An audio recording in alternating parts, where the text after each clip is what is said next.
Then second का question है, first question है 9 होल में 3/2, या आप बोल सकते हैं 9 पावर में 3/2 दिया हुआ है।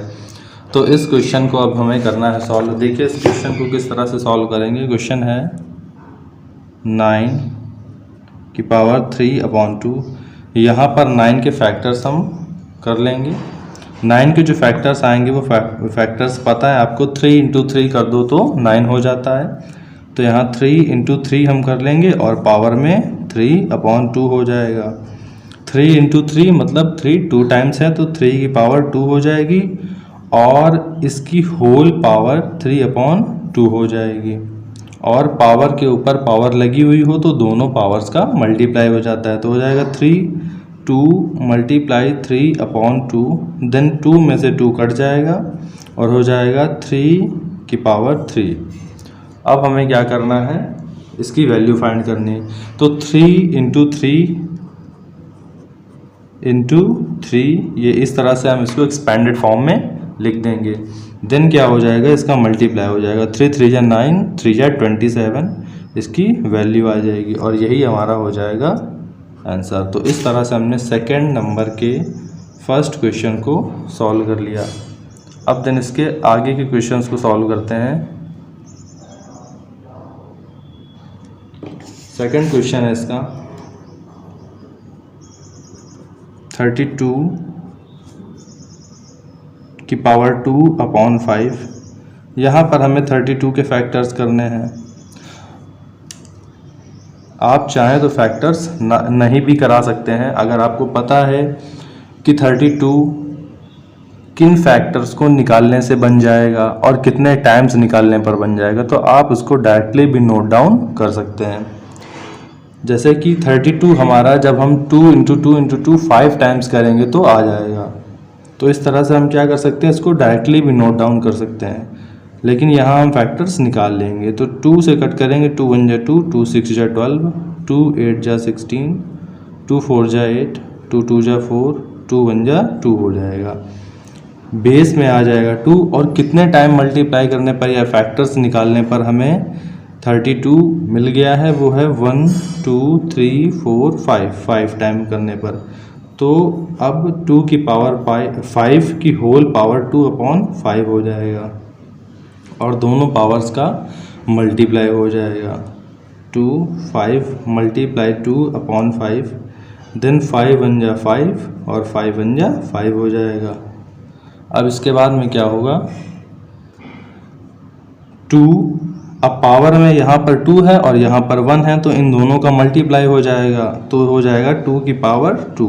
और इसको जब हम सॉल्व करेंगे तो 2 पावर होता है 2 × 2, या हम डायरेक्टली यहाँ 4 भी लिख सकते थे और ये हमारा हो जाएगा आंसर। इस तरह से हमने सेकंड क्वेश्चन को भी सॉल्व कर लिया है। अब हम सॉल्व करेंगे सेकंड के थर्ड क्वेश्चन को। थर्ड क्वेश्चन है हमारा 16 की पावर 3/4 और यहाँ 16 के फैक्टर्स हम कर लेंगे।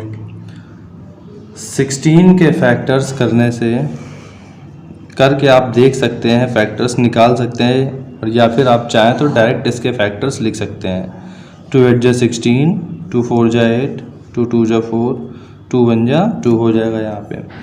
तो 2 जो है वो कितने टाइम्स यहाँ पर फैक्टर्स में आया हुआ है, 1 2 3 4, तो 4 हम पावर में यहाँ नोट डाउन कर देंगे और इसकी होल पावर 3/4 हो जाएगी, जो पावर ऑलरेडी क्वेश्चन में पहले से लगी थी।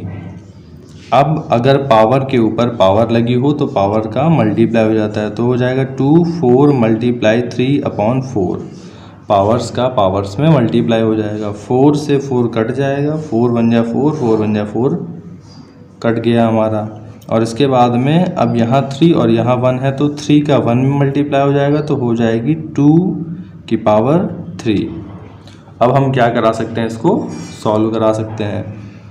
ये हो जाएगा 2 × 2 और इसका मल्टीप्लाई कराने पर 2 2 जा 4, 2 जा 8, इसकी वैल्यू हमें मिल जाएगी और यही हो जाएगा हमारा आंसर।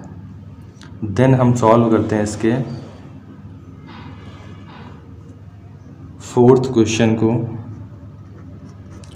और इस क्वेश्चन को थोड़ा सा ध्यान से समझना होगा आप लोगों को।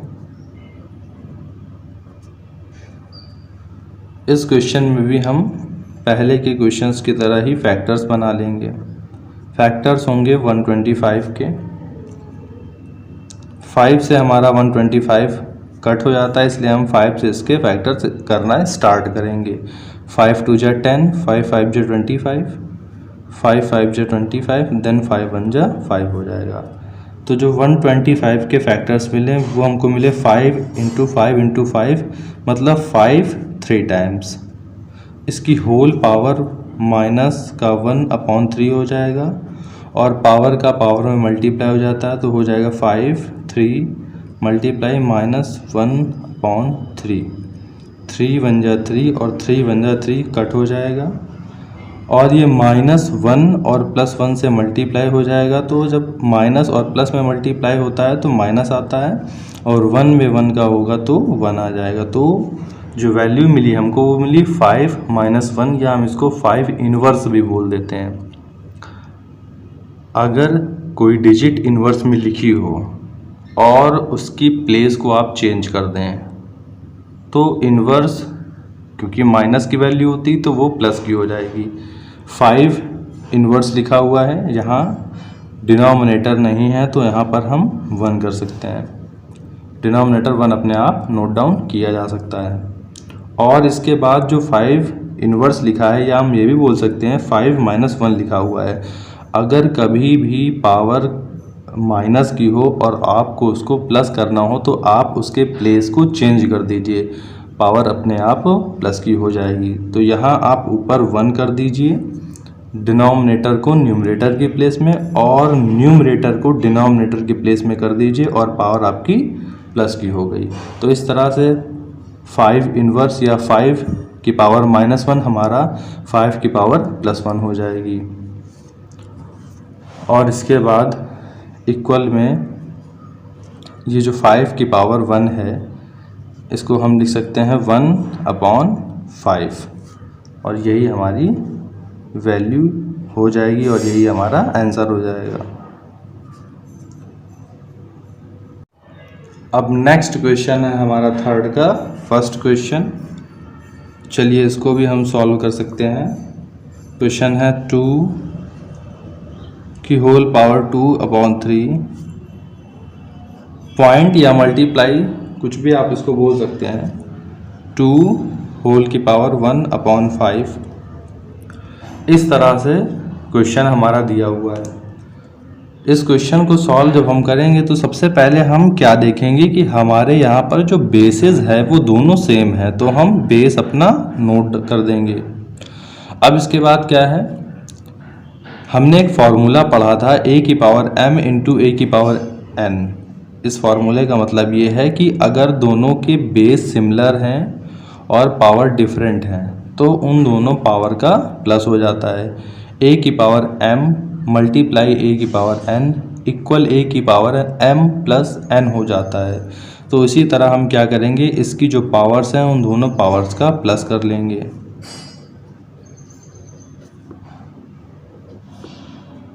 यहाँ 2 हो जाएगा, और इन दोनों के डिनोमिनेटर का एलसीएम हो जाएगा 15।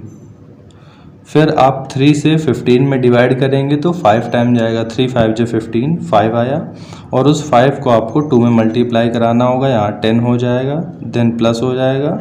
5 3 या 15, 3 टाइम जाएगा, और इस 3 से आप 1 में मल्टीप्लाई कराएंगे तो 3 हो जाएगा, और यहाँ 2 हो जाएगा। 10 + 3 13 हो जाएगा न्यूमरेटर में, और 15 हो जाएगा डिनोमिनेटर में, और यही वैल्यू हमारी आंसर हो जाएगी। अब हम सॉल्व करते हैं अपने क्वेश्चन नंबर सेकंड को। जो सेकंड क्वेश्चन है वो है हमारा 1/3 की होल पावर 3 की होल पावर 7। इस क्वेश्चन को हम सॉल्व करेंगे तो यहाँ पर क्या हो जाएगा, न्यूमरेटर और डिनोमिनेटर दो टर्म्स दिए हुए हैं, तो हम क्या करेंगे कि जो पावर है उसको अलग अलग डिवाइड कर सकते हैं, अलग अलग दोनों को दे सकते हैं। तो यहाँ ये हो जाएगा 1 की होल पावर 7/3 3 की पावर 3 की होल पावर 7। क्वेश्चन को हम इस तरह से नोट कर सकते हैं। देन 1 आप कितने भी टाइम्स मल्टीप्लाई कराएंगे उसकी जो वैल्यू आई है, जो आने वाली वैल्यू होगी उसकी 1 इंटू 1 इंटू 1 आप कितने ही टाइम कराइए उसकी वैल्यू 1 ही होगी। तो यहाँ न्यूमरेटर में 1 हो जाएगा। इसके बाद 3 की पावर 3 की होल पावर 7 है। अभी हम लोगों ने फॉर्मूला पढ़ा था a की पावर p की होल पावर q होता है a की पावर p इंटू क्यू, मतलब पावर्स का मल्टीप्लाई हो जाता है। तो यहाँ 3 हो जाएगा और 7 और 3 का मल्टीप्लाई 21 हो जाएगा और 3 की जो पावर होगी वो 21 आ जाएगी। और इसके बाद जस्ट इस क्वेश्चन के एक क्वेश्चन से पहले हमने पढ़ा था कि अगर आपको पावर्स के मार्क को चेंज करना है तो उसके प्लेस को चेंज कर देना होगा आपको। अभी ये 3 हमारा डिनोमिनेटर में लिखा है, डिनोमिनेटर में लिखा है, हमको इसको न्यूमरेटर में लिखना होगा अगर हम इसकी मार्क को चेंज करना चाहते हैं। तो हम क्या कराएंगे, हम इसको ऊपर लिख देंगे। तो ये हो जाएगा 3 की पावर माइनस में 21 न्यूमरेटर में और डिनोमिनेटर में 1 हो जाएगा। अब 1 डिनोमिनेटर में लिखें या ना लिखें उसकी वैल्यू सिमिलर होती। तो यहाँ हो जाएगा 3 की पावर माइनस 21 और यही आपका आंसर हो जाएगा। तो इस तरह से आपने इसके सेकंड क्वेश्चन को भी सॉल्व कर लिया है। नेक्स्ट है एक्सरसाइज 1.6 का थर्ड क्वेश्चन। 11 की पावर 1/2 और 11 की पावर 1/4, इन दोनों की न्यूमरेटर और डिनोमिनेटर जो हैं इनकी जो पावर्स हैं वो डिफरेंट हैं, इनके बेसिस सेम हैं। तो यहाँ एक फार्मूला लगेगा a की पावर m अपॉन a की पावर n इक्वल a की पावर m माइनस n।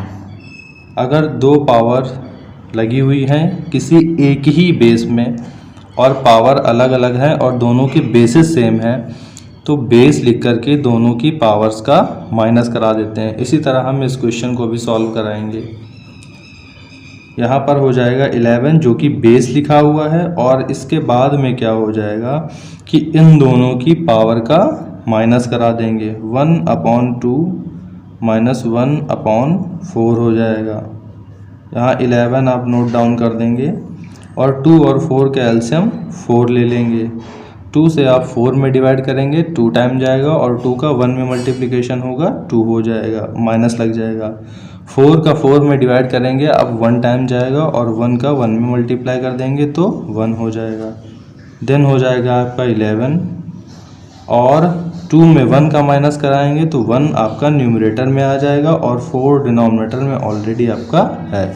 तो आपकी वैल्यू जो हो जाएगी वो हो जाएगी 11 की पावर 1/4 और यही आपका आंसर हो जाएगा। अब इसी का एक नेक्स्ट क्वेश्चन है फोर्थ। 7 की होल पावर 1/2, 8 की पावर 1/2। यहाँ आपने एक फॉर्मूला पढ़ा था a की पावर m और b की पावर m हो, दोनों की पावर सेम हो, दोनों के बेसिस जो हो वो डिफरेंट हो। यहाँ पर पावर 1/2 है, 1/2 है और दोनों के बेसिस डिफरेंट हैं, बेसिस 7 और 8 हैं। तो यहाँ पर क्या होता है कि पावर को आप सिमिलर नोट डाउन कर देते हैं और बेसिस का मल्टीप्लाई करा देते हैं। तो यहाँ हो जाएगा 7 मल्टीप्लाई 8 की होल पावर 1/2।